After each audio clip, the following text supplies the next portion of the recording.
Pour les 400 000 éléphants d'Afrique, on pourrait croire que la vie est un long fleuve tranquille. Brunsterton nous révèle une autre réalité. Chaque année, 35 000 éléphants sont tués pour leur défense. Les auteurs de ces massacres ne sont pas de simples braconniers, mais des groupes armés qui financent des actes terroristes en vendant l'ivoire en Asie.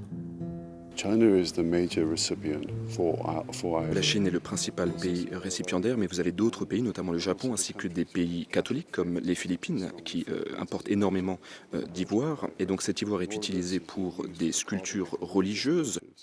Vous avez des sculptures qui peuvent valoir 200 000 $, voire jusqu'à 1,7 million de dollars, donc c'est énormément d'argent. Il faut savoir que le trafic d'espèces animales représente la 4e activité criminelle au monde, et les personnes qui se livrent à ce trafic sont les mêmes qui se livrent au trafic d'armes ou à la traite des êtres humains. Brunsterton a enquêté 2 ans avant de photographier. Il a pisté 4 organisations de braconniers terroristes, dont l'armée de résistance du Seigneur. Michael a été enrôlé de force par ce groupe, mais il a pu s'enfuir.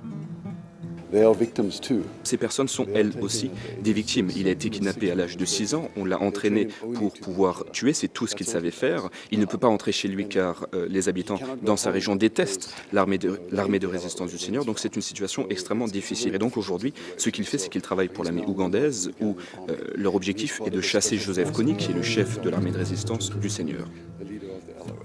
Cette pandémie braconnière touche 5 pays dont la RDC ou la République centrafricaine, des États économiquement fragiles et donc corruptibles. Seuls les gardes des parcs nationaux continuent à traquer les braconniers au péril de leur vie. Ce sont des personnes généralement qui sont faiblement rémunérées, qui vivent dans des régions très reculées de l'Afrique, qui passent énormément de mois dans la savane, des personnes qui perçoivent parfois moins de 50 $ par mois et souvent paient de leur vie leur travail.